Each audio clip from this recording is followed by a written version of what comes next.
Hari ini, Debbie akan membawa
Cek 1, 2. Assalamualaikum warahmatullahi wabarakatuh. Selamat malam semuanya. Terdengar suara saya? Boleh dijawab, unmute atau jawab di kolom chat. Terdengar nggak suara saya, Dokter? Aman dok, aman. Oke, siap, amin. Siap. Terdengar dok, kedengaran. Oke, siap. Terima kasih untuk konfirmasinya. Selamat malam semuanya. Assalamualaikum warahmatullahi wabarakatuh. Welcome back again to the Faith Show. Let's learn and grow together ya. Pada malam hari ini podcast ke-31 seperti biasa podcast kita disponsori oleh perusahaan kece yang ada di sini ya. Ada Sistar Petrol dari PT Sistar Indonesia, PT Mulia Karya Vetatama atau MKVet, dan juga dari Elanco Animal Health Indonesia. Nah, ini terima kasih kepada seluruh sponsor yang telah mendukung kegiatan The Faith Show yang pada malam hari ini juga akan memberikan 3 buah sponsor ya, 3 buah door prize ya untuk penanya terbaik yang nanti akan bertanya pada sesi diskusi nanti ya. Tapi sebelum kita mulai podcast kali ini, mungkin kolega semuanya dan juga adik-adik mahasiswa gitu ya sudah mendengar bahwa lumayan banyak terjadi musibah-musibah yang terjadi di tanah air ya, mulai dari kecelakaan pesawat Sriwijaya Air, kemudian juga gempa bumi, ada juga banjir bandang ya, dan juga tanah longsor dan bencana-bencana lainnya. Mungkin dari sebab itu kita dari DAKUDI juga telah akan mencoba untuk menyiarkan kembali beberapa nomor penting dari kolega-kolega kita, terutama yang ada di Kalimantan Selatan dan juga di Sulawesi Barat. Nah, ini akan saya tampilkan fotonya supaya kolega semua mungkin ada yang berkenalan. bisa untuk langsung menyalurkan bantuannya ya. Nah, ini yang pertama nih dari PDHI Kalimantan Selatan ya. Kalau misalnya bisa lihat sini, nomor rekeningnya ada Bank Kalsel atas nama Dr. Herlina Latifah. Ini di Kalsel ini bencananya adalah banjir bandang ya. Jadi mungkin kolega kita ada yang terkena dampak. Nanti dari PDHI Kalsel ini akan membantu menyalurkan kebutuhannya, entah mungkin baik untuk korban-korban manusia maupun korban-korban dari hewannya. Ya. Dan satu lagi ini open donation dari Peduli Gempa Mamuju, yaitu dari PDHI cabang Sulawesi Selatan Barat ya. Ini nomor rekeningnya dari Bank Mandiri. Langsung saja segera, ini ada tambahan kode uniknya 005 di 3 digit terakhir nominal donasinya. Dan kedua poster ini telah Dr. share baik di grup WhatsApp Dr. B The Face Show ya, Fed membernya, dan juga di Telegram ya, grup Telegram dari Dr. B The Face Show. Nah, demikianlah mungkin buat kolega semua ataupun adik-adik yang punya kelebihan rezeki boleh membantu langsung mendonasikan ya, ataupun doa juga, ataupun membantu blast poster-poster ini supaya makin banyak kolega yang mengetahui atas dasar dari informasi yang tertera pada poster ya. Jika nanti butuh poster-poster ini bisa langsung hubungi Dr. B ya di 0821 1028 2284 bersama saya langsung sendiri. Nanti akan langsung dijapri. Gitu. Oke, sebentar dulu nih. Dari dokter ditanya butuh waktu sebentar untuk persiapan ya. Jadi mungkin buat kolega-kolega semua, tema hari ini kan lumayan berat ya. Nggak berat sih, sebenarnya temanya berat, tapi akan coba dibawakan seringan mungkin oleh pemateri kita, yaitu Dr. Andita Septiandini. Beliau merupakan lulusan ya, alumni dari Fakultas Kedokteran Hewan Universitas Udayana Bali. Ya, beliau ini pengalamannya luar biasa banyak dan juga telah melanglang buana ke seluruh dunia, terutama yang terakhir adalah di Amerika Serikat. Jadi mengembangkan ilmu sana, juga merupakan member dari Ikatan Dokter Hewan di sana. Wow, ini bisa mungkin prestisius ya, dapat spesialisasi gitu ya, atau naturalisasi dari sana untuk menjadi anggota dari dokter hewannya di Amerika Serikat. Kemudian temanya adalah kemoterapi, yes or no. Nah, ini mungkin pasien-pasien kita, kolega semua, mungkin pernah ya ada yang mengetahui atau menemukan bertemu dengan pasien yang mengalami masalah-masalah tumor ya. Mungkin dari sini nanti kita akan tahu lebih lanjut sebenarnya perlukah kemoterapi gitu ya untuk penanganan kasus-kasus tumor atau kanker pada pet kita. Mungkin saya akan coba sapa dulu Dr. Anita Septian ini, apakah sudah ready? Oke, masih belum. Ya, tadi minta izin ke belakang sebentar, Dok. Jadi kita mohon tunggu sebentar waktunya. Mungkin nanti teman-teman semua ya, para partisipan di sini. Hadir. Oh, sudah hadir. Ya, selamat malam. Assalamualaikum warahmatullahi wabarakatuh, Dok Gita. Boleh dinyalain kameranya? Nah, Salam. Sudah, Bapak. Oke, sebentar nih saya mau pin dulu nih. Wait a sec. Oke, akan saya pin dulu. Dokter Gita, selamat tahun baru. Sama-sama, selamat tahun baru. Ya, ini tahun baru katanya dapat klinik baru juga ya? Langsung bangun klinik baru juga ya? Alhamdulillah. Alhamdulillah. Jadi resolusinya punya Malang Animal Clinic. Betul, Dok ya? Iya, betul. Terima kasih, Dok Mino. Jadi orang-orang tuh pada malam tahun baruan, nah, kalau Dok Gita ini dan juga Dr. Tessa malah langsung membangun kliniknya, Malang Animal Clinic. Betul begitu, Dok Gita? Dan nggak kehilangan momen, betul. Oke. Wah, ini mestinya berarti banyak promo nih dari Malang Animal Clinic ya? Belum, Pak, belum promo ya. Belum promo. Kenapa? Belum promo. Lagi disiapin berarti ya buat bulan Februari. Gimana? Lagi disiapin berarti ya? Lagi disiapin, iya. Siap-siap bulan Februari, bulan kasih sayang terhadap hewan. Ya elah. Oke, Dokter Rita tadi katanya habis tanganin pasien, betul? Betul. Nih, capek nggak nih? Kita ganggu waktunya nggak nih? Enggak lah, nggak apa-apa. Nggak apa-apa, kebetulan pasiennya udah stabil. Dapat pasien epilepsi, luar biasa nih. Waduh, ini berarti jadi Rex Podcast nih. Langsung ditagih. Langsung ditodongin. Bisa gitu. Oke, Dokter Rita mau kita mulai langsung saja materinya? Boleh, boleh. Oke, marilah kita sambut Dr. Adita Septanini, Small and Exotic Animal Veterinarian for the next 30 minutes. The time is yours. Silakan. Dari aku ya. Thank you. Iya, ditunggu.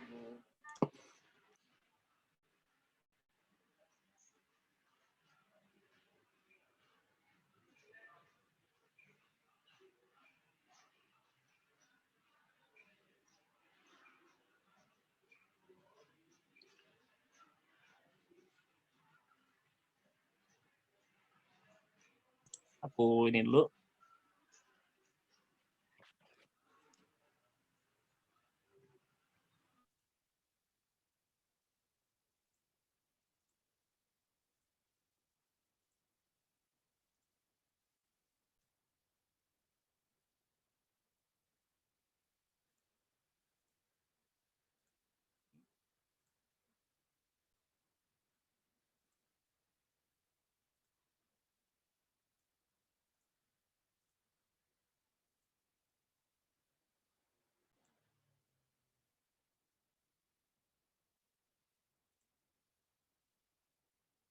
Oke, sudah dok?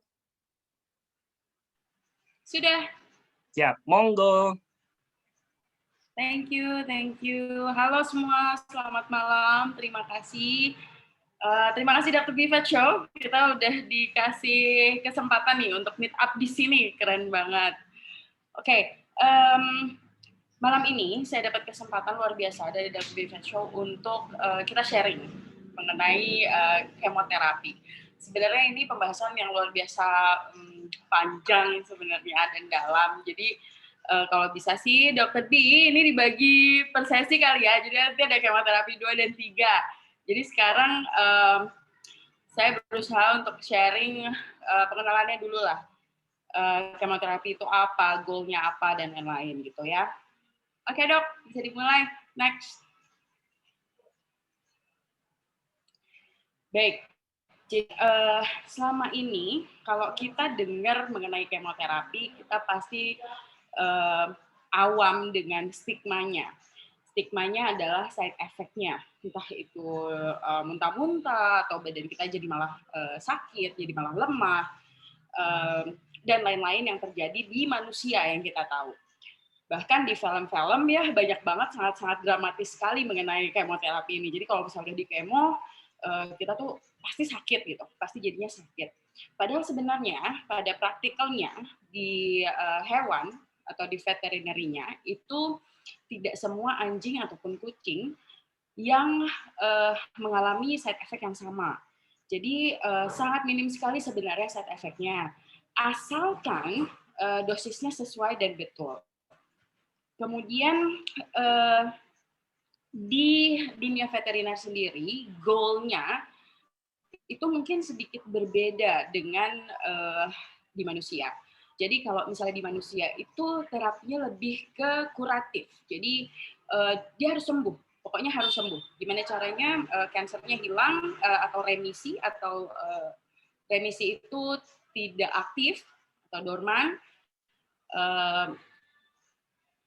Yang pasti harapannya itu sangat tinggi gitu. Sedangkan kalau misalnya di dunia veteriner itu goalnya lebih ke kita bisa memberikan kualitas hidup yang lebih baik atau umur yang lebih panjang untuk mereka para penderita kanker ini. Next.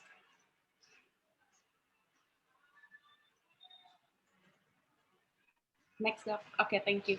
Jadi kemoterapi itu sendiri merupakan treatment yang menggunakan chemical agent atau agen kimia yang bersifat toksik terhadap kankernya.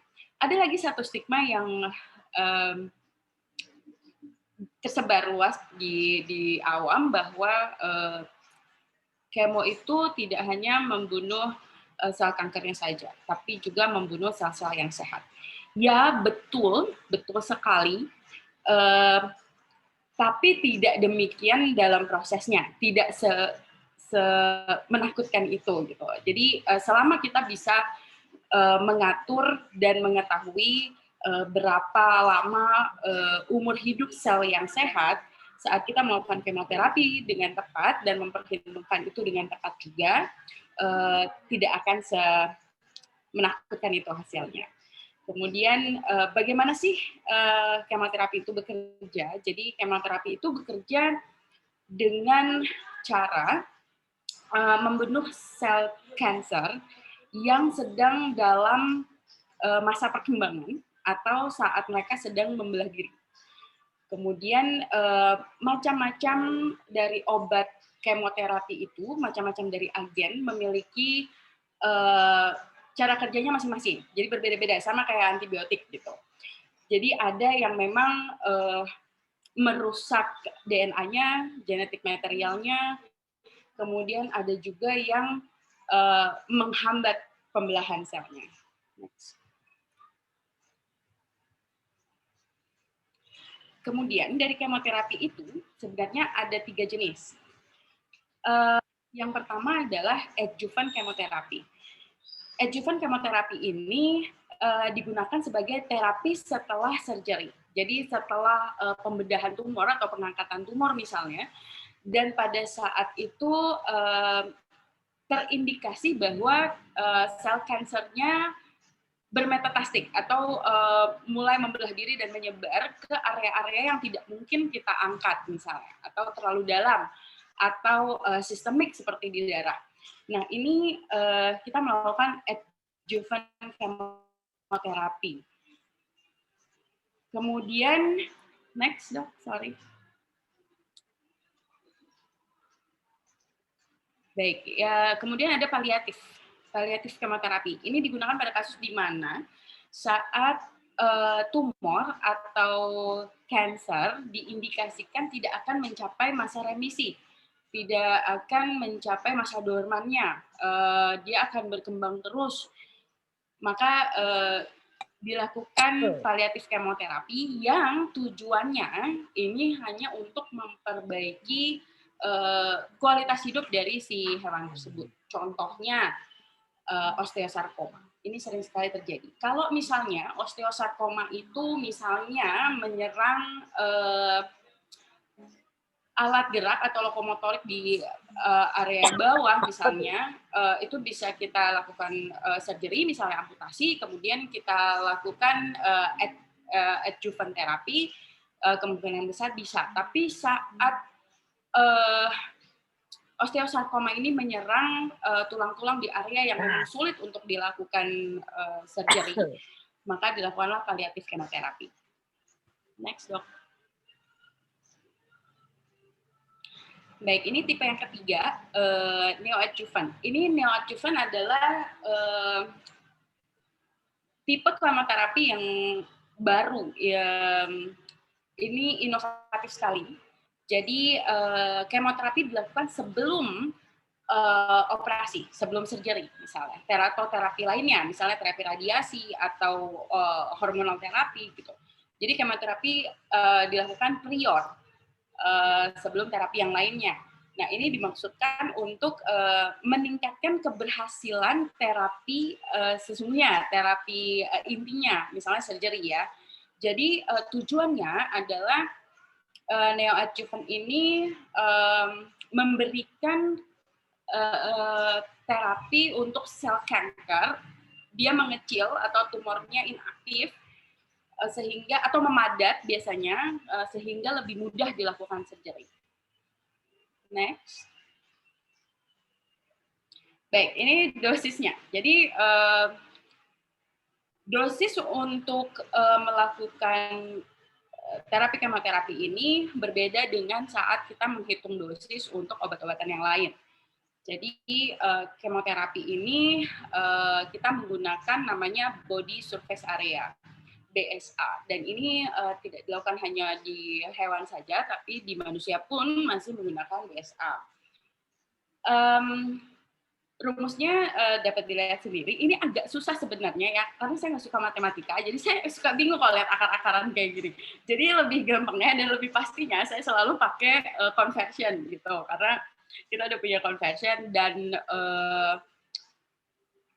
di negara-negara maju pun mereka menggunakan conversion, tidak pakai hitung-hitungan lagi gitu. Bisa dilihat di McFat Manual atau banyak sekali aplikasi-aplikasi veterinary medical calculator, misalnya di sana ada BSA kalkulatornya. Next. The drugs. Jadi agen dari kemoterapi itu banyak sebenarnya. Salah satunya di Indonesia yang paling sering kita pakai adalah vincristine. Teman-teman kolega di Bali ini sering banget pakai vincristine. Kenapa? Karena di Bali banyak sekali terjadi kasus venereal sarcoma. Kasus venereal sarcoma atau tumor ini biasanya terjadi di anjing-anjing Bali, di anjing-anjing jalanan. Nah, ini sangat cepat sekali spreading-nya, biasanya di area mulut dan genital. Saat kita melakukan saat kita melakukan kemoterapi menggunakan vincristine, itu biasanya kita menggabungkan dengan prednison. Kenapa? Karena prednison itu memicu appetite. Jadi kalau kita kasih prednison, dia sangat mengurangi side effect dari penggunaan agen kemoterapinya. Lalu selalu pastikan bahwa saat kita menggunakan satu agen kemoterapi itu kita baca betul dan kita pahami betul mekanisme kerjanya sehingga kita bisa mengetahui dengan jelas kemungkinan side effect yang akan timbul gitu. Kemoterapi tidak bekerja sendirian, pasti ada obat-obatan lain yang perlu diberikan juga untuk mensupport kerja dari obat kemoterapi ini. Next. Ini yang paling penting sebenarnya bahwa kita memberikan consent informed kepada owner dari hewan ya. Ada 4 yang paling penting, yaitu harga, kemudian rencana treatmentnya, kemudian side effect, dan juga tujuannya. Jadi selalu jelaskan kepada owner bahwa goal dari kemoterapi ini adalah apa. Kemudian kemoterapi ini bukanlah terapi yang murah gitu. Jadi tidak semua, tidak semua mungkin akan bersedia untuk melakukan terapi ini. Di negara-negara maju pun masih sangat mahal. Untuk konsulnya saja dengan spesialis onkologis itu sekitar $290. Itu sekali konsul. Kemudian treatment round-nya itu sekitar $650. Nah, treatment round ini, satu treatment round biasanya 1 minggu. Jadi 1 minggu sekali mereka akan menerima terapi dan itu sekitar $650. Tuh. Kemudian selalu ingat goal-nya apa, jadi sedikit berbeda dengan treatment di manusia. Karena sebenarnya begini, kenapa berbeda? Karena obat-obatan atau agen kemoterapi yang kita pakai itu masih agen kemoterapi untuk manusia. Kita belum punya agen kemoterapi yang khusus untuk hewan itu sendiri. Jadi ini merupakan treatment adaptable sebenarnya. Dan ini kita masih memerlukan banyak waktu untuk research dan juga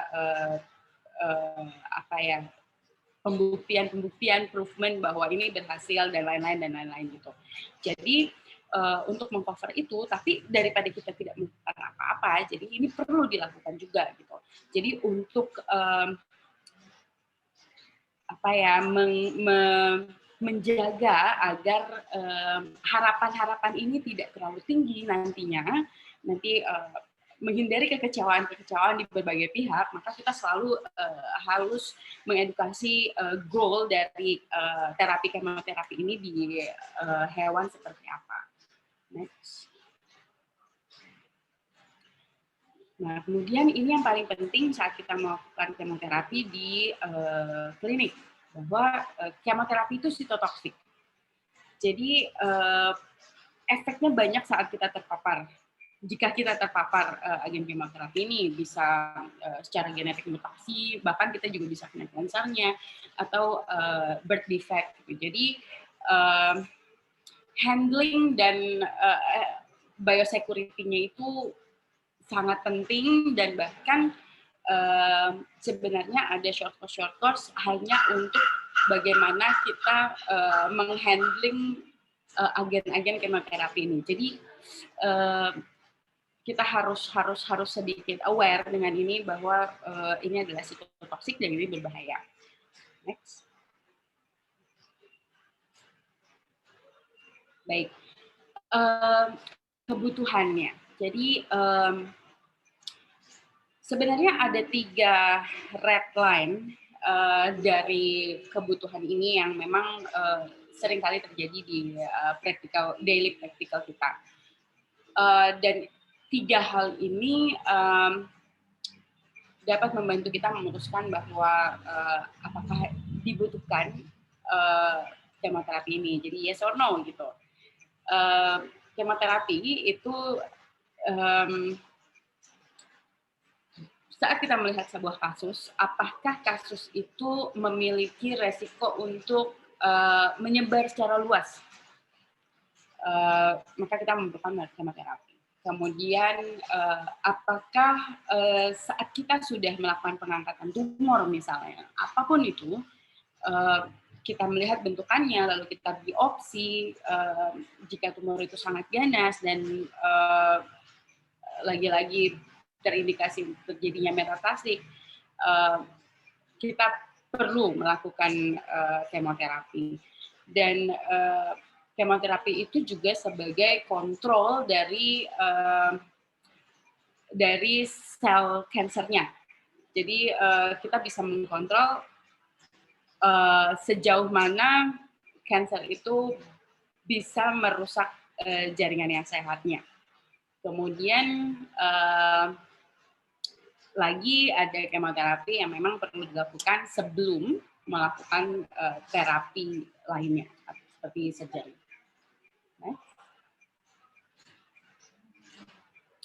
Nah, sebenarnya banyak sekali, cukup banyak buku yang bisa kita baca atau guidelines yang bisa kita gunakan saat kita mau melakukan kemoterapi. Yang saya gunakan ini ada 2, ada cancer chemotherapy dari Blackwell sama Besava, Canon dan Family Oncology. Mereka cukup jelas sekali di sana. Tapi 2 tahun belakangan saya menemukan sebuah website namanya VSSO, itu veterinary specialist group gitu mengenai onkologi. Nah di sana ternyata kalau kita buka, nggak perlu jadi member sebenarnya, itu kita bisa banget nemuin cancer baik di canine maupun di feline.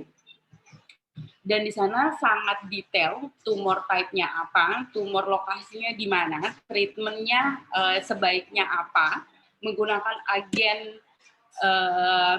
kemoterapi apa, luar biasa lengkap dan sangat memudahkan kita.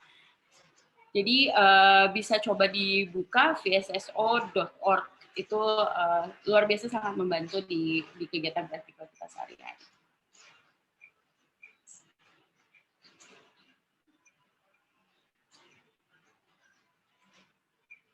Sepertinya cukup segitu. Oh, mungkin bisa langsung diskusi ya. Berarti masih pengenalan nih Dok Dita ya? Yoi, ini pengenalan biar penasaran aja. Ini mau tahu dulu animo. Tapi ini banyak loh yang datang sampai 81 orang. Wow. Oh ya, wah luar biasa ya. Terima kasih loh. Oke, sebelum kita masuk ke sesi diskusi, ya silakan bagi yang mau tanya, langsung aja lampikan pertanyaannya di kolom chat, ya. Nanti penanya terbaik akan mendapatkan hadiah dari sponsor. Ini ada Sista Pet World, MKVet, dan juga Elanco Animal Health. Tapi sebelum kita masuk sesi diskusi, kita kasih kesempatan dulu Dr. Dita untuk istirahat sejenak, dan kita akan tampilkan dulu pariwara dari sponsor berikut ini.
kayak bungkus itu buat dokter Jenny terus buat dokter Jaki dijenengi dhewe ya ketok ya kayak nek kuwae.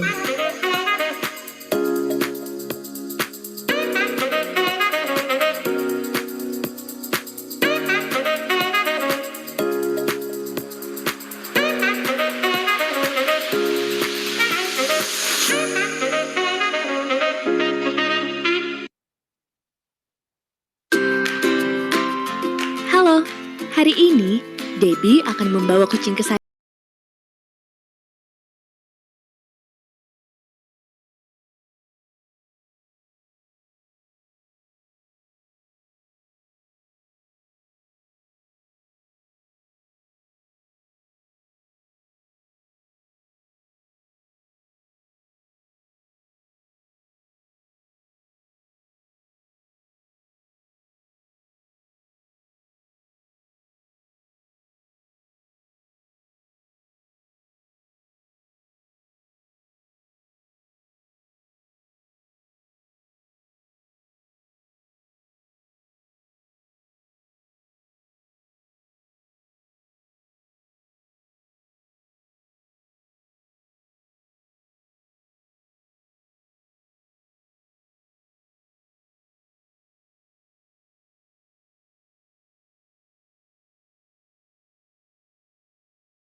Oke, balik lagi ya di Dr. With The Vet Show podcast ke-31 masih disponsori oleh Sistar Pet World Indonesia dari PT Sistar Indonesia, kemudian dari PT Mulia Karya Vet Tama, MKVet, dan juga Elanco Animal Health Indonesia telah mendukung podcast dari The Vet Show ke-31 ini. Jangan lupa bagi yang belum subscribe akun YouTube channelnya Dr. With The Vet Show, langsung segera di-subscribe dan mungkin mau lihat lagi, rewind lagi video-video podcast sebelumnya, langsung meluncur ke YouTube channel kami ya dok.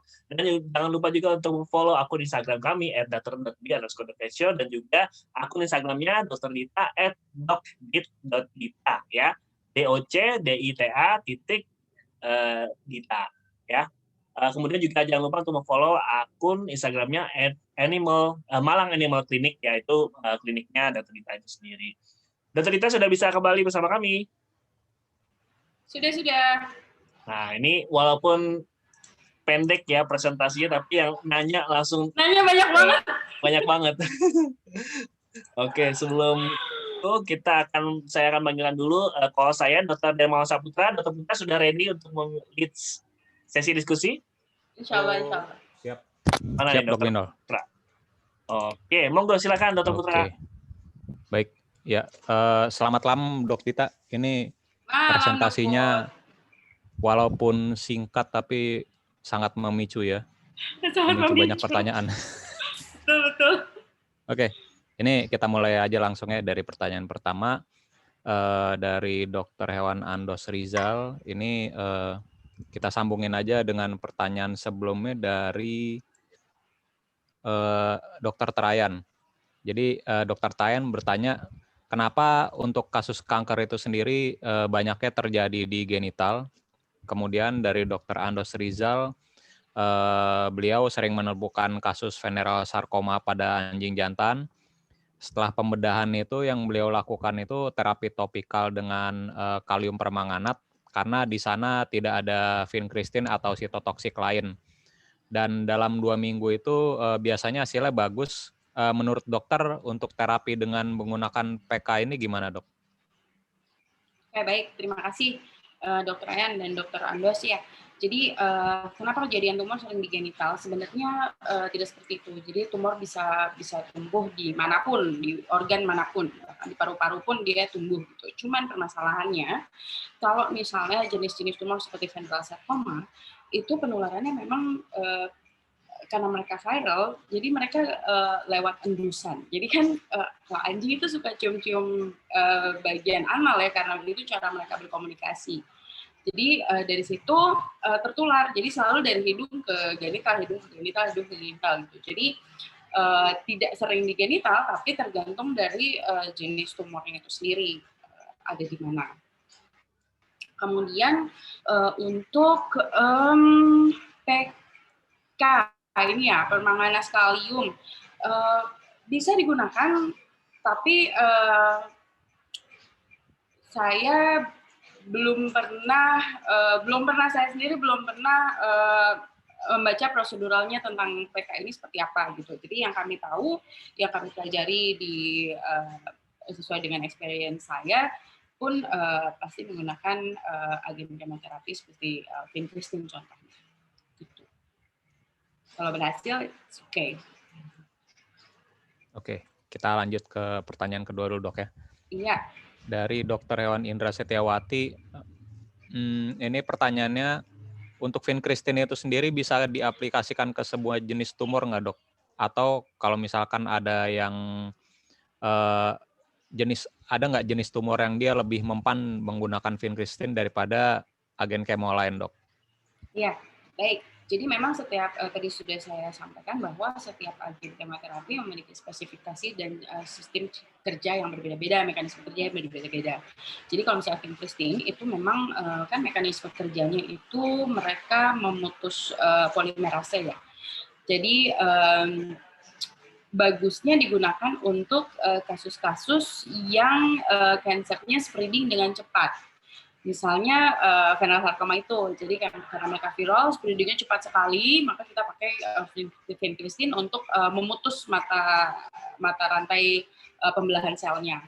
Gitu. Kalau misalkan kita dokterawan sebagai aplikator dari obat kemo ini, alat pelindung diri yang kita butuh, yang kita mesti pakai apa aja, Dok? Minimal, Dok. Biosecurity lengkap sebenarnya, harus lengkap. Oke. Jadi mulai APD, masker, headcap, semuanya dipakai saat kita melakukan kemoterapi. Itu wajib. Oke, berarti lengkap ya, Dok ya. Siap. Lengkap. Berikutnya ini Dokter Hewan Asnita Darmawangsa. Untuk kemoterapi sendiri, selain 2 obat yang dokter sebutkan tadi, ada pilihan lain nggak? Terutama untuk yang bisa kita pakai di Indonesia ini.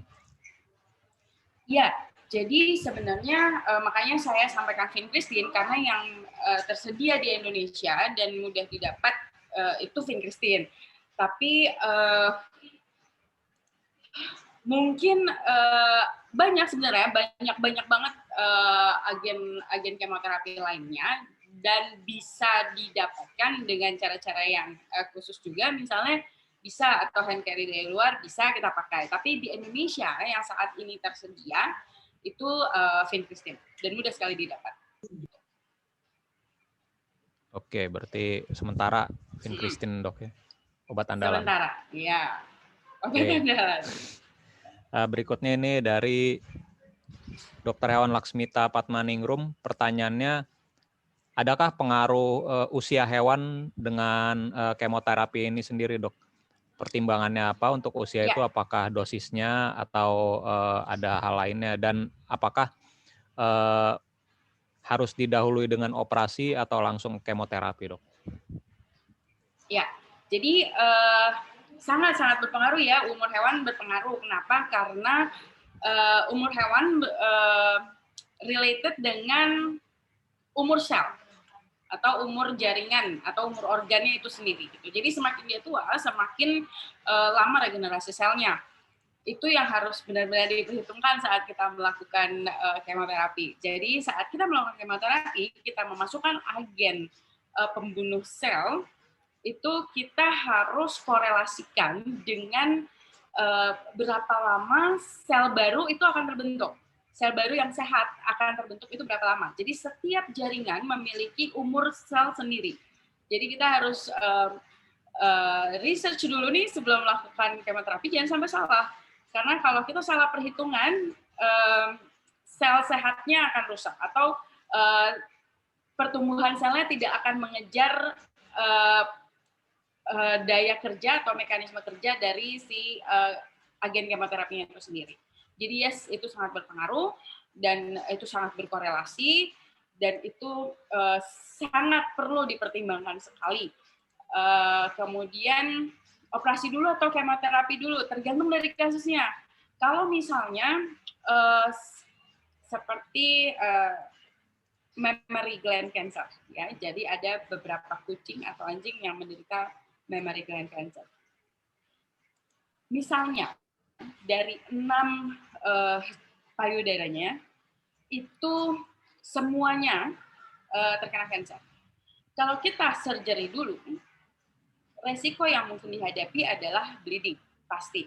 Jadi kita harus buang jaringan segitu banyaknya dan bleeding menjadi perhitungan yang perlu kita pikirkan dengan detail. Tapi kalau kita kemoterapi dulu, sel kansernya akan mengecil. Itu yang diharapkan. Kita mengharapkan bahwa sel kansernya akan mengecil, sehingga kemungkinan dari bleedingnya akan semakin kecil juga. Kira-kira seperti itu contohnya. Oke, berikutnya ini dari Dr. Melanie Lim. Tentang penggunaan prednison yang bersama dengan vincristine ini, dia apakah nggak menekan sistem imun nantinya, Dok? Dan cara pemberiannya bagaimana? Kemudian juga untuk waste yang berbahaya itu yang dimaksud oleh dokter itu apa, dan apa client education yang harus kita berikan kepada klien untuk terkait waste berbahaya ini? Oke, baik. Apakah tidak menekan sistem imun?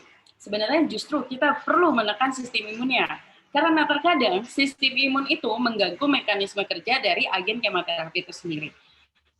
Jadi nanti detailnya mungkin di next podcast ya, tapi intinya seperti itu. Kenapa kita kasih imunosupresan? Karena memang salah satu tujuannya untuk memberikan prednison adalah untuk justru imunosupresannya yang kita cari. Kemudian bagaimana pemberian yang pemberian yang seharusnya harus sesuai dengan dosisnya. Jadi tadi udah saya tampilkan ya, ada 20 sampai 60 mg per kilogram berat badan. Besar dosisnya memang karena dan itu tergantung dari tingkat keparahan kasusnya. Jadi saat kita hasil dari laboratorium seperti apa, biopsinya bagaimana, jenis sel kansernya apa dan lain-lain, itu nanti mempengaruhi. Kemudian waste yang dimaksud adalah waste yang misalnya bekas botol agen kemoterapinya atau bekas suntikannya, itu harus dipisahkan. Tergantung nanti dari mekanisme kliniknya sendiri, bagaimana manajemen waste di klinik. Kalau di kami itu manajemen waste-nya kan ada yang jemput nih biasanya kalau sampah-sampah medis. Nah itu untuk sampah medis yang khusus bekas kemoterapi itu memang harus kita tandai atau dipisahkan sendiri. Ada box khusus biasanya untuk agen-agen waste kemoterapi. Jadi memang perlu ditanyakan kepada pengolahan waste yang jasa yang kolega miliki gitu. Mungkin berbeda-beda. Oke. Gitu, Dok. Berikutnya ini dari Dr. Adwin. Untuk kemoterapi ini sendiri biasanya side effect-nya berapa lama, Dok? Kemudian tadi kan kita ngomongin sistem imun mesti ditekan supaya kemoterapi ini sukses ya. Untuk dalam perawatannya ini perlu nggak dikasih imun booster selama dia untuk support ya gitu? Ya, oke, thank you. Berlangsungnya berapa lama side effect-nya? Tiap individu berbeda-beda sebenarnya, dan tidak semua individu menunjukkan side effect. Jadi ada beberapa anjing, kalau pengalaman saya, anjing-anjing besar seperti Golden Retriever, Labrador Retriever, itu hampir tidak menunjukkan side effect gitu. Jadi mereka makan tetap bagus, semua tetap oke. Hanya kadang mungkin sedikit diare misalnya, atau sedikit dehidrasi, atau ada muntah, tapi tidak masif gitu. Jadi setiap individu berbeda-beda, dan ras mempengaruhi ya.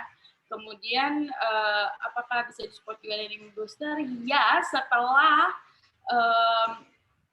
curing terapinya selesai. Jadi misalnya nih ada contoh, dia kena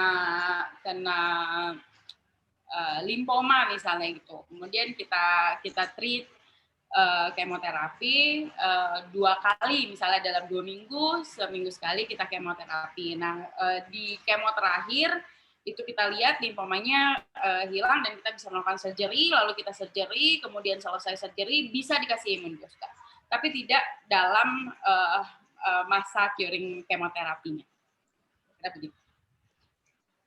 Oke, baik. Berikutnya ini dari Dr. Ewan Azizah Yusra, ada contoh case beserta treatmentnya nggak, Dok? Ini kayaknya untuk next podcast ya? Iya, betul. Ada, Iya. Dok. Ada.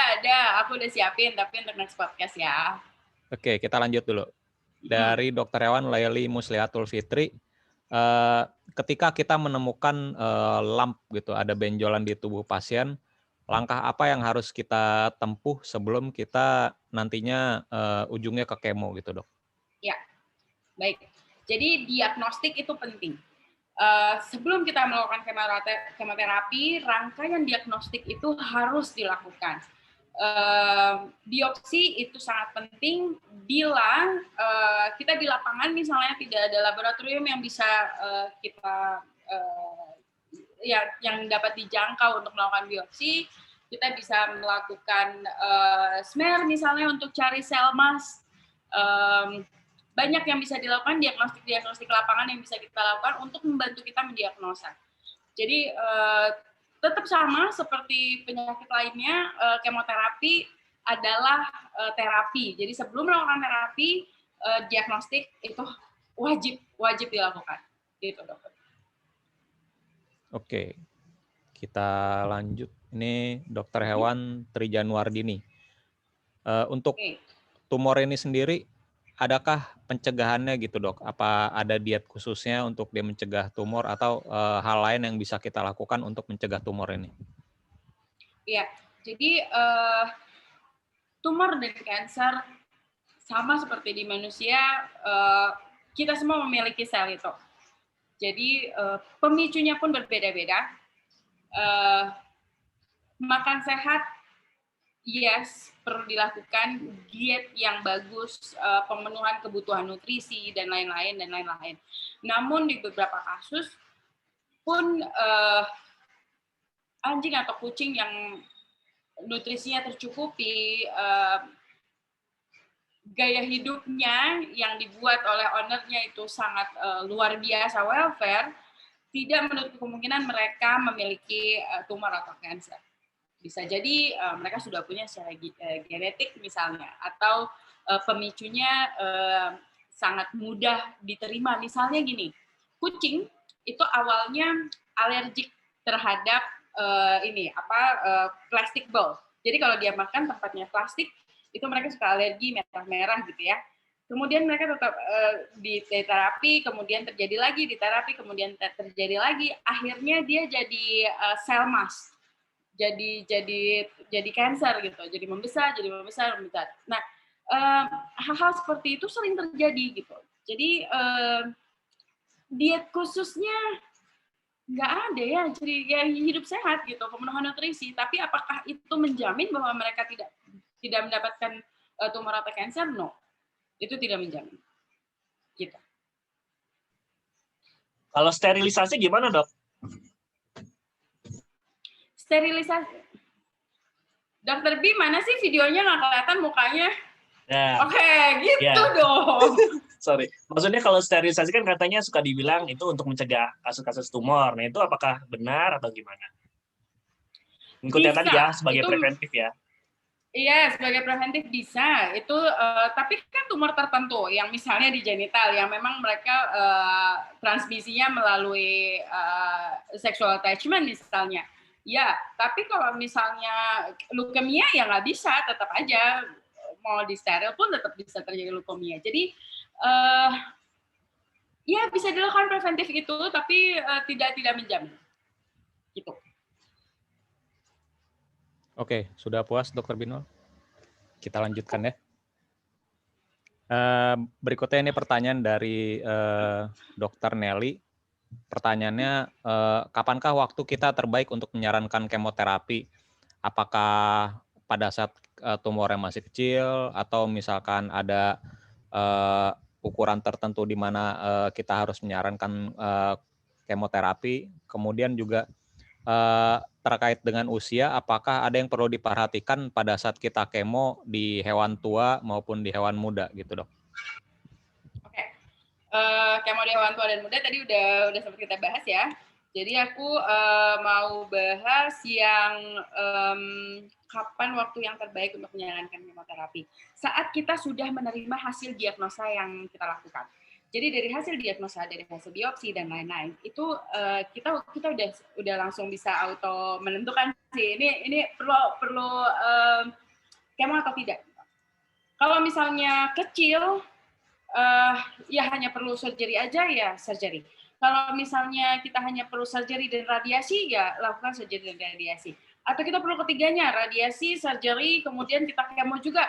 Bisa juga. Jadi nanti tergantung hasil diagnosanya, hasil biopsinya biasanya.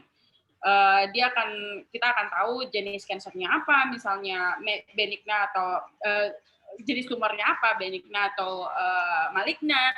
Itu menjadi salah satu membantu kita untuk melakukan diagnosis tersebut. Gitu. Oke. Berikutnya ini dari Dr. Eon Nusaniah Tupani Purba. Untuk pengalaman Dokter Dita sendiri untuk kemoterapi ini persentase keberhasilannya berapa, Dok? Kemudian ada tips nggak untuk mencegah munculnya kembali tumor setelah dilakukan kemoterapi? Baik. Jadi saya kembali mengingatkan untuk kolega-kolega semuanya bahwa goal dari terapi kemoterapi ini bukan curing, ya, tapi memperbaiki kualitas hidupnya mereka. Kalau misalnya keberhasilan kemoterapi itu adalah leveling di sembuh, mungkin let's say 50% sembuh ya. Tapi kalau memperbaiki kualitas hidupnya itu sekitar 80-85%.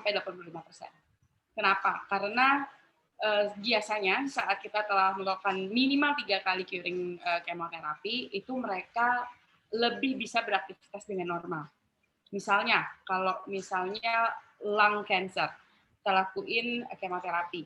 Saat kansernya mengecil, jaringan yang sehat atau sel yang sehatnya berkembang dengan baik, gitu ya. Biarpun tidak sembuh nih, tidak mencapai remisi komplit, tapi mereka dapat bekerja lebih baik, gitu, sehingga sakitnya berkurang. Jadi kita kasih painkiller itu dosisnya bahkan bisa sampai minimal dosage. Itu keberhasilan. Itu keberhasilan dari kemoterapi yang kita lakukan. Gitu kira-kira, dokter. Oke, berarti tujuan kita adalah meningkatkan quality of life ya, lebih ke situ ya. Quality of life. Oke, ini pertanyaan dari Dr. Hewan Andos Rizal lagi nih. Tadi kan disebutkan ondansetron itu sebagai agen anti muntah. Kalau misalkan kita menggunakan obat lain seperti metocloperamid, bagaimana dok? Oke. Kenapa ondansetron diklaim? Oke. Karena ondansetron memang agen anti muntah ya. Jadi memang dia diklaim sebagai anti muntah gitu. Tapi bisa dipakai yang lain, misalnya perimperan kita juga pakai, metoclopramid juga bisa dipakai. Jadi bisa-bisa aja. Dan memang untuk mengurangi efek kemoterapi, saya sih nggak pernah pakai ondansetron, saya pakainya perimperan. Itu jauh lebih baik. Maksudnya efeknya ya, based on my experience gitu. Oke, berarti bisa aja dok ya. Yang penting Bisa. simptom dengan obatnya cocok ya. Yes. Oke. Betul. Berikutnya dari dokter hewan Advent, ini pertanyaannya untuk obat-obatan kemoterapi itu sendiri bisa nggak kita kombinasi dok? Bisa sekali. Tergantung, makanya nanti tergantung setelah hasil biopsi keluar, kita bisa tahu jenis kansernya apa, selnya seperti apa, mekanisme kerjanya seperti apa. Nah itu nanti kita sesuaikan dengan obat agen kemoterapi yang kita gunakan. Bisa. Oke. Berikutnya ini dari Dr. Hewan Eko Wijayanto. Untuk misalkan kita pemberian kemoterapi itu setelah pasca kemoterapi, apakah ada obat-obatan khusus yang mesti kita berikan untuk mengurangi side effect atau kita berikan tergantung dengan side effect yang muncul aja dok? Ya, tergantung dengan side effect yang muncul. Betul. Jadi kalau misalnya biasanya nih ya, kalau vincristine itu side effect-nya dari diare sama alopecia. Dia mulai botak. Jadi yang bisa kita lakuin kalau alopecia sih saya nggak kasih apa-apa. Karena nanti selesai kemoterapi mereka akan baik sendiri ya, akan regenerasi sel lagi. Cuman kalau misalnya diarenya, ya kita kasih anti diare atau kita perhatikan aja status hidrasinya seperti apa. Jadi side effect obat-obatan yang akan menemani si agen kemoterapi ini nanti akan sesuai dengan side effect yang timbul. Gitu. Oke. Berikutnya dari Dr. Hewan Ratna Ramadhani.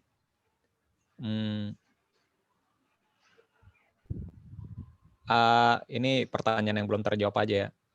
Adakah rekomendasi obat-obatan yang perlu diberikan sebelum kita memberikan kemoterapi agent? Jadi semacam premedikasi untuk kemo, dok?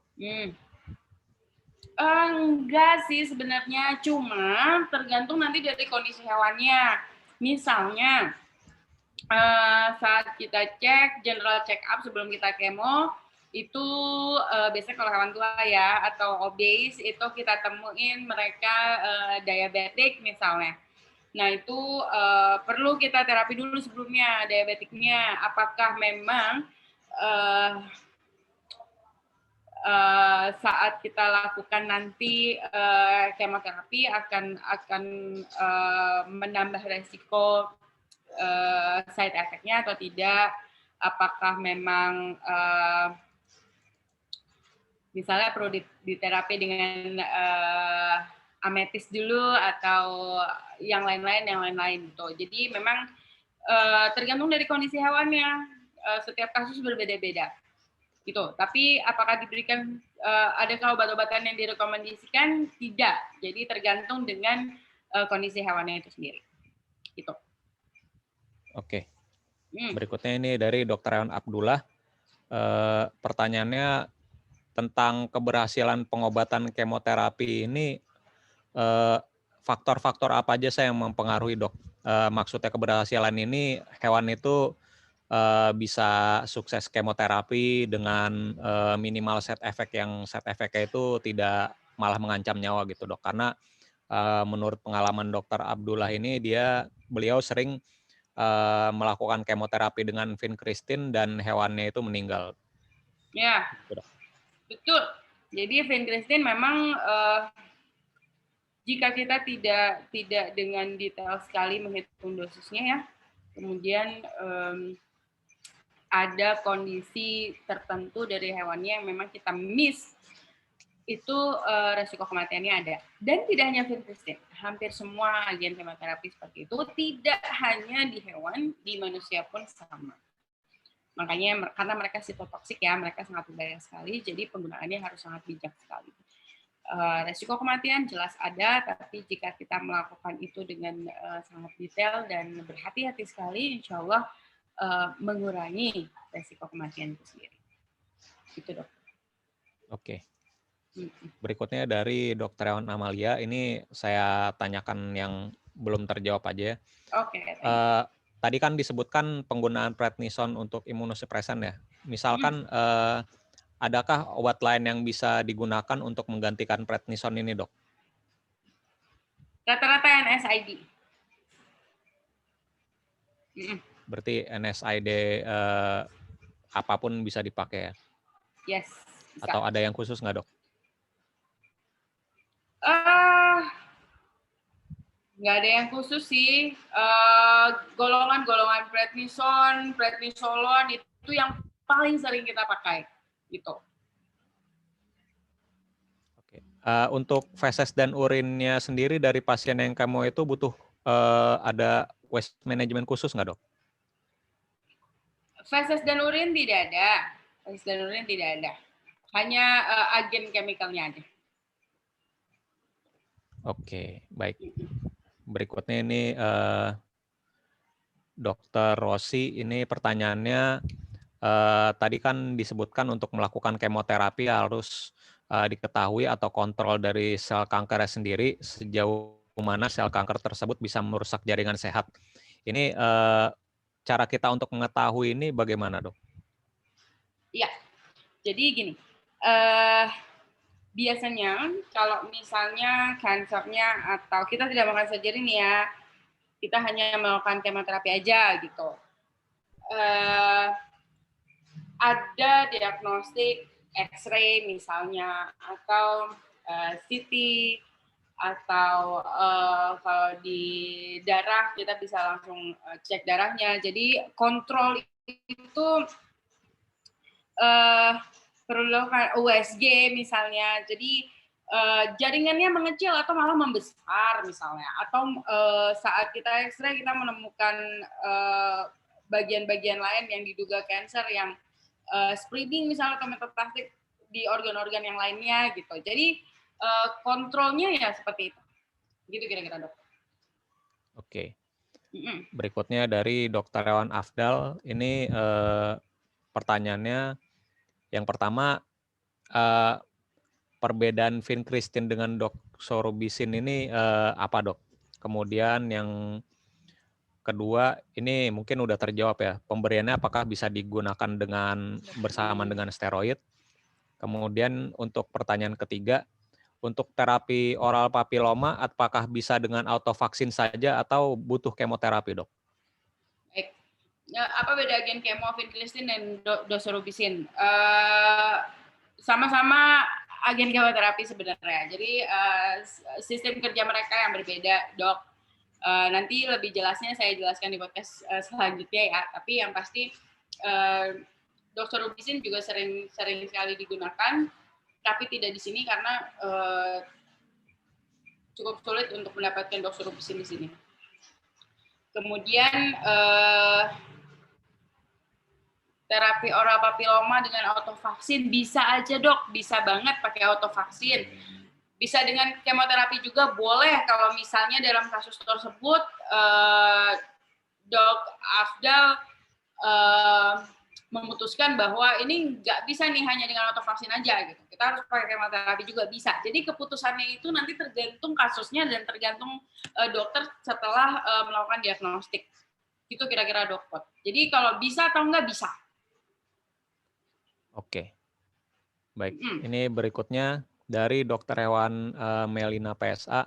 Ini ada share kasus, dok. Jadi saya singkat aja ya. Jadi ceritanya dia ada pasien Labrador 8 tahun. diagnosanya lipoma dan sudah metastasis ke berbagai organ. Untuk saat ini terapi yang diberikan hanya suportif, dan menurut dokter untuk kondisi anjing untuk dia usia 8 tahun, apakah dia cocok nggak untuk dilakukan kemoterapi, Dok? Ginjalnya itu sudah NIK dan ada kalsinosis gitu. Ini agak susah juga ya, karena saya harus lihat gambaran kasusnya secara lengkap gitu. Bagaimana kondisi gambaran darahnya dan lain-lain gitu, Dok. Jadi agak susah ya memberikan rekomendasi, tapi dengan kondisi NIK itu bisa kok kita lakukan kemoterapi. Bisa banget. Imun support hati-hati, karena imun support ini juga kadang mensupport si kansernya. Liver support boleh. Agak susah ya, Dok Put, aku menjawabnya karena aku harus lihat gambarannya, harus lihat gambaran kasusnya secara detail, baru aku mungkin bisa membantu apakah perlu lakukan kemoterapi atau enggak. Atau Dokter Melina bisa kontak saya, nanti kita bisa diskusi masalah itu. Jalur khusus ya? Iya, jalur khusus kayaknya lebih enaknya nih. Baik. Berikutnya ini dari Dr. Rewan Umihut, cara mengkonversi dosis dengan luas area tumornya itu bagaimana, Dok? Kemudian untuk memisahkan ini tumor ganas atau jinak bagaimana, dan faktor kesembuhan tadi udah ya. Jadi kayak itu aja, Dok. Oke. Dosis obat dengan luas area tumor. Iya, dosis obat ini bukan menghitung luas area tumornya ya, tapi dosis obat itu dihitung body surface areanya gitu, luasan tubuh dari hewannya, bukan area tumornya. Itu. Kemudian bagaimana mengetahui tumor itu ganas atau jinak, itu melalui biopsi, Dok. Jadi harus ada diagnosa. Kembali lagi saya lakukan, diagnostiknya harus dilakukan. Jadi kita bisa tahu itu ganas atau tidak. Kesembuhan berapa lama treatmentnya ya, tadi udah jawab. Gitu, Dok. Baik. Berikutnya ini dari Dokter Slamet. Pertanyaannya, ketika kita mendapatkan pasien mengarah ke tumor atau kanker, pertimbangannya apa saja sebelum kita memutuskan kemoterapi? Mungkin ada tambahan dari jawaban yang sebelumnya, kemudian ada pertanyaan lagi. Jadi Dokter Slamet ini mendapat kasus tumor pada ball python dengan hasil biopsinya itu squamous sel karsinoma ya? SSC. Untuk ular itu bisa dilakukan kemoterapi nggak, Dok? Dan caranya itu sendiri gimana? Iya, jadi yang pertama dulu kali ya, yang dilakukan di pasien sebelum memutuskan kemoterapi ya.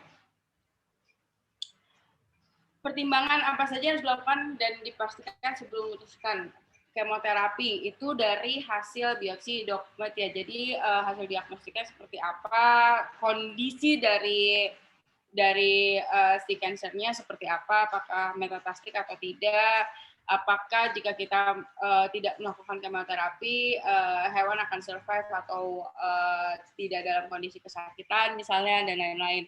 Itu menjadi faktor-faktor pertimbangan kita saat melakukan kemoterapi.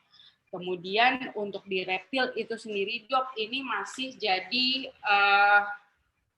trial di beberapa kolega saya juga. SCC sering ditemukan di reptil-reptil, tidak hanya ular, tapi reptil jenis lainnya. Ada beberapa kolega yang telah melakukan kemoterapi dan berhasil, ada juga yang tidak. Karena gini, permasalahannya sistem metabolisme mereka yang sangat berbeda dengan mamalia, menyebabkan kemoterapi ini di reptil agak sulit dilakukan. Jadi kalau misalnya di mamalia kita pakai curing kemoterapi ini 1 minggu, biasanya kalau di ular yang pernah dicoba itu 48 hari satu curingnya, dan dalam 48 hari ini agak sulit untuk kami melakukan kontrol apakah sel tersebut, sel kanker tersebut berhenti untuk bermetastasis atau tidak. Itu. Jadi jawabannya sebenarnya bisa, tapi masih trial, itu dok. Nah. Oke, berarti ini masih bidangnya masih eksperimental dok ya, kalau untuk reptil ini. Betul. Di reptil masih eksperimental. Oke, Dok Met tuh bisa dok mahasiswa bimbingan berapa orang itu untuk ini? Oke, thank you Dok Put, thank you Dok Dit. Makasih Dok Met. Ya. Baik, ya. Berikutnya ini dari Dr. Hewan Anjar Anita, pertanyaannya selama terapi untuk tumor ini dokter pernah menggunakan kombinasi dengan herbal nggak dok? Seperti misalkan kunir putih. Nggak pernah dok. Berarti full obat-obatan aja ya? Iya. Yang kimia itu, oke. Betul. Baik, ini selanjutnya Dr. Andos Rizal lagi nih. Ada perbedaan mekanisme kerja nggak dok antara antineoplastik sitotoksik dengan imunomodulator seperti siklofosfamid, klorambusil, dan azathioprine? Jelas ada. Jelas ada ya dok. Perbedaan mekanismenya jelas ada. Karena ya seperti yang saya bilang tadi, setiap agen kemoterapi mekanismenya berbeda-beda. Itu yang menyebabkan kita memilih mensinkronisasikan dengan hasil diagnostik yang kita miliki. Jelas ada. Oke, berikutnya ini kita dapat pertanyaan dari YouTube nih dok, dari Dr. Hewan Tabita Yani apakah Tabita Yani, apakah pemberian antioksidan tinggi itu membantu atau berlawanan dengan kemoterapi dok? Pemberian antioksidan tinggi. Antioksidan dosis tinggi. Dosis tinggi, oke. Jadi ya tergantung nanti dari side effect-nya ya. Pemberian antioksidan bisa diberikan, tapi biasanya kita berikan lagi-lagi setelah curing terapi selesai dilakukan. Itu karena intinya begini. Saat kita memberikan antioksidan tinggi, itu kan artinya kita memicu imun kan. Kita memicu imun untuk bekerja lebih keras gitu. Nah, kita tidak mau imunnya justru malah mempengaruhi kerja dari si agen kemoterapi ini. Karena sebenarnya gini loh, agen kemoterapi ini adalah agen sitotoksik. Kita nggak mau saat kita berikan kemoterapi, ini gagal, terus kita harus ngulang lagi, kan kasihan individunya. Jadi kita pengennya sekali kasih, maksudnya satu curing, misalnya dalam 3 minggu 3 kali kasih, selesai, dah cukup itu aja, kalau bisa seumur hidup dia cuma sekali doang.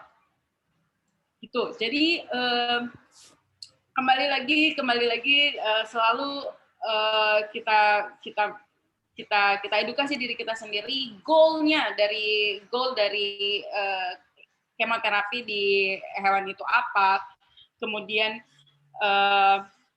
apa aja sih yang bisa mekanisme tubuh, normal tubuh ini apa aja yang bisa mempengaruhi kerja dari mekanisme agen-agen kemoterapi.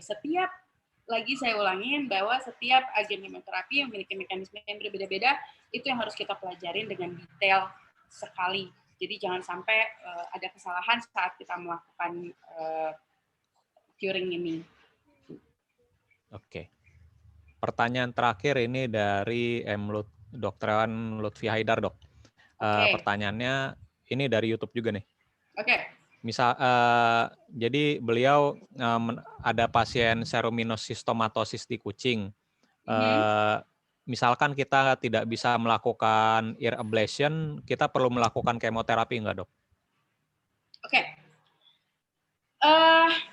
Ini sering banget kejadian di kucing ya. Sebenarnya ini bisa kita lakukan hanya surgery saja. Asalkan saat kita melakukan surgery, kita melakukan pemotongan itu 3 cm di atas dari site cancer-nya itu sendiri. Kalau itu bersih sekali, dia nggak akan timbul lagi. Cuman permasalahannya, di praktikal, banyak faktor-faktor yang mempengaruhi itu. Misalnya area surgery-nya itu nggak mungkin kalau kita potong 3 cm di atasnya gitu. Yes, saat kita melakukan hal itu kita perlu kemoterapi. Jadi tergantung lagi nanti dari kasusnya, Dok. Jadi kalau misalnya sekiranya saat kita melakukan surgery, oh ini bisa nih 3 cm sekelilingnya, bisa bersih gitu. Aman, kita nggak perlu kemoterapi. Tapi kalau misalnya site area operasi kita itu terlalu sempit, saya menyarankan untuk kemoterapi. Gitu. Oke, baik. Ini pertanyaan sebenarnya masih ada beberapa, tapi kita batasi dulu karena waktunya sudah jam segini ya. Terima kasih Dokter Dita atas pancingannya. Ini banyak ikan yang tersangkut dan makin seru ini. Baik, sesi tanya jawab saya sudahi. Saya kembalikan kepada Dr. Hewan Binol. Silakan Dok Binol. Thank you, Dr. Demawa Saputra yang telah melalui sesi diskusi kita pada malam hari ini. Sebenarnya ini cuma teaser doang ya, Dok Dita ya, tapi ternyata animonya Luar biasa ya. udah curious semua gitu. Dan mungkin Iya. masalah tentang onkologi ini sangat dicari sebenarnya kalau misalnya kita lihat dari sini ya. Dan berarti mungkin podcast berseries atau nanti kita bikin webinar berseries juga bisa, Dok Dita ya. Nanti bisa kita Diatur aja, diatur. Yes, mungkin nanti kolaborasi juga mungkin dengan dosen-dosen FKH gitu ya, Dok Dita ya, yang mempelajari tentang tumor, bisa kita selingkan atau mungkin bahkan digabungkan seperti itu ya. Oke, Dr. Dita, closing statement dong. Hah? Apa? Closing Closing statement? statement, yes. Oke. Closing statement ini yang paling penting gini. Saya dapat dari beberapa pertanyaan yang seringkali diajukan ya tadi.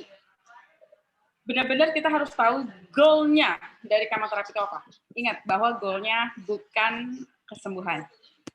Ya, bukan lagi bebas kanker atau bebas tumor, tidak, tapi quality of life dari pasien-pasien kita. Itu yang paling penting. Dan itu yang harus disampaikan kepada owner-nya, kepada parents-nya, bahwa apa yang kita lakukan ini adalah tindakan yang berbahaya, tapi beresiko, tapi bisa meningkatkan quality of life dari peliharaannya. Gitu. Nice statement. Oke, terima kasih banyak nih Dr. Adita Septiadini yang telah mengisi podcast ke-31 Dr. Bito Show tentang chemoterapi, yes or no. Jadi, yes ya. Tapi dengan depends on beberapa pertimbangan yang tadi telah disampaikan. Nah, mungkin nanti kita akan siapkan lebih lanjut tentang seriesnya, tentang onkologi ini ya. Nanti Dr. Dita akan membantu untuk memfasilitasi panitia Dr. B, dan juga akan nanti kita omongkan lebih jauh untuk podcast ke depan. Terima kasih Dr. Dita ya sebagai Small and Exotic Animal Veterinarian dari Malang Animal Clinic. Jangan lupa untuk langsung follow akun Instagramnya, langsung diviralkan, langsung diserbu ya, mau tanya dia sana silakan, tapi nanti jawabnya terserah waktunya Dr. Dita ya on the spare time. Dan kami sampaikan juga untuk pemenang podcast ke-31 ini ada Dr. Asnita Dharmawangsa, Dr. Amina Ramadhani, dan juga Dr. Melinda Pesa. Oh, ini perempuan semua nih ya. Langsung segera mengirimkan datanya ke saya melalui via chat WhatsApp ya. Segera mungkin karena mungkin besok atau lusa akan segera saya kirim. Gitu, demikianlah podcast dari Bito Show yang ke-31 pada malam hari ini. Terima kasih juga kepada para sponsor, Sistar Pet World dari PT Sistar Indonesia, NKVet, PT Mulia Karya Vet Pertama, Friend of Pets and Pets, dan juga Elanco NMA Indonesia yang telah mendukung podcast 31 dari Bito Show ini. Stay safe, stay healthy, selamat beristirahat, dan selamat beraktivitas sehari. Sampai jumpa. Assalamualaikum warahmatullahi wabarakatuh. Selamat malam. Thank you, Dok Putra, Dok Dita, Dr. Slamet. Thank you, Dok Bino. Dok Putra, bye. Thank you, Dok Nol. Ya, Dok Dr. Slamet. Dita, Dok Put. Dok Mat, makasih. Ya. Jangan lupa Dok Mat, mahasiswa untuk ini penelitian Ya. kanker ular. Iya nih, tadi terlambat harus minta izin guru PP dulu baru bisa masuk. Langsung masuk kok. Terima kasih. Selamat malam.